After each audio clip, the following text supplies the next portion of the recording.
Good morning, students. Today we will study about the Newton's third law of motion. Newton के तृतीय गति के नियम के विषय में हम लोग पढ़ेंगे। ये एक्चुअल में है क्या चीज़, आइए हम लोग एक आध दो एक्सपेरिमेंट करते हैं तो बात समझ में आएगी। मान लीजिए कि एक दीवार है ये, और दीवार से लगे हुए एक व्यक्ति यहाँ पर खड़ा है और इसके पैर में वो स्केटिंग शू लगा हुआ है, स्केटिंग शू, और ये दीवार को जोर से इस डायरेक्शन में धक्का देता है। अगर ये जैसे ही धक्का देता है तो अगर आप खुद भी अगर ये स्केटिंग शू पहनकर अगर आप दीवार को पुश करते हो तो आप देखोगे कि जितना जोर से आप पुश करोगे, जितना अधिक आप पुश करोगे दीवार को, उतना ही अधिक आप पीछे की ओर चले जाओगे। यहाँ पर क्या हो रहा है कि एक बॉडी ये हो गया और एक वाल, ये दो बॉडी एक दूसरे के बीच में क्या हो गया, इंटरेक्शन हुआ। इंटरेक्शन होने के बाद क्या हुआ कि ये लड़का जो है, ये आदमी इस दीवार पर जो फोर्स लगा रहा है, इट इज़ कॉल्ड एक्शन। और इस दीवार पर जितना जोर से वो धक्का लगाया, पुश लगाया, उसके विपरीत इसने क्या किया, इसके अपोजिट डायरेक्शन में इसको अगेन पुश किया, दैट इज कॉल्ड रिएक्शन। यानी यहाँ पर हम क्या देखें कि एक्शन भी हुआ और उस एक्शन होने के कारण इस दीवार के द्वारा जो फोर्स एक्सर्ट हुआ उस लड़के के ऊपर, दैट इज कॉल्ड रिएक्शन। यहाँ पर और इतना ही, जितना हम फोर्स एक्सर्ट करते हैं उतना ही वो रिएक्ट करता है। यानी every action has an equal and opposite reaction. इस चीज़ को एक और प्रयोग कर सकते हैं हम लोग। मान लेते हैं कि स्प्रिंग बैलेंस, आप जानते हैं, एक यहाँ पर दीवार में एक स्प्रिंग बैलेंस को हम हुक से एक फंसा देते हैं, स्प्रिंग बैलेंस, इसके एक हुक में एक दूसरा स्प्रिंग बैलेंस हम लोग लगा देते हैं। इसमें भी मार्क किया हुआ है, मार्क किया हुआ है, इसमें भी मार्क किया हुआ है।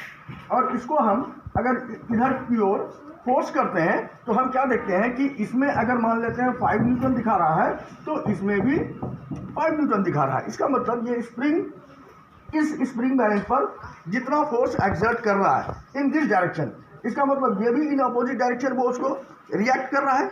यहाँ भी हम लोग क्या देख रहे हैं कि every action has an equal and opposite reaction. और ये कब होता है, जब कोई दो बॉडी इंटरेक्ट करता है। Whenever there is interaction between two bodies, force exert and it exert always in pairs. Single isolated force का कोई वैल्यू नहीं होता, फोर्स हमेशा जो है पेयर्स में होता है। इट मीन्स कि to every action there is an equal and opposite reaction. This is only called Newton's third law of motion. अब इस Newton's third law of motion पर बेस्ड बहुत सारे ऐसे रीजनिंग क्वेश्चंस हैं, वो हम आपको दिखाएंगे। कुछ ऐसा एग्जाम्पल्स भी है जो अभी तुरंत हम आपको इलस्ट्रेट करते हैं। उसके ठीक पहले एक और एग्जाम्पल लेते हैं हम लोग।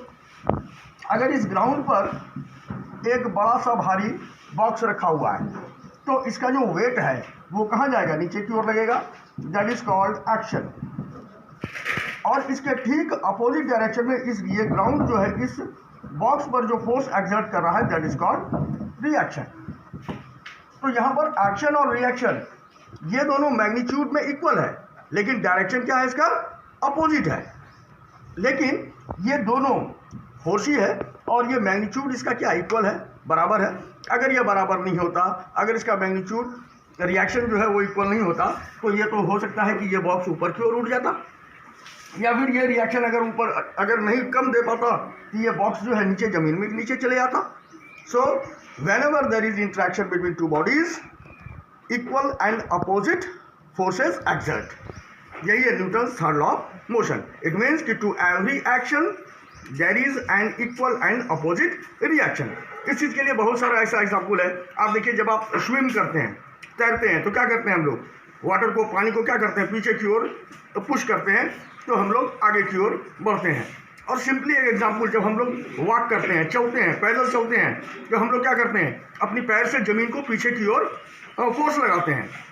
तो ज़मीन के ऊपर अगर हम पीछे की ओर फोर्स लगाते हैं तो हम लोग आगे की ओर बढ़ते हैं, क्योंकि ज़मीन जो है ठीक उसके अपोजिट डायरेक्शन में हमारे ऊपर फोर्स लगाता है।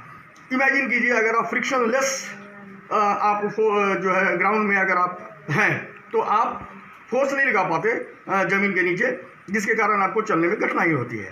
तो यहाँ भी हम देखते हैं कि every action has an equal and opposite reaction. अब इस पर बेस्ड हम बहुत सारे ऐसे जो है क्वेश्चंस आपको देंगे, रीजनिंग क्वेश्चंस देंगे, उसको आप बनाएंगे और बना के मुझे दिखाएंगे। कोई प्रॉब्लम होगा आप मेरे कमेंट बॉक्स में आप कमेंट करके देंगे या फिर आप क्वेश्चन डिस्प्ले करेंगे, आपको उसका सॉल्यूशन मिलेगा।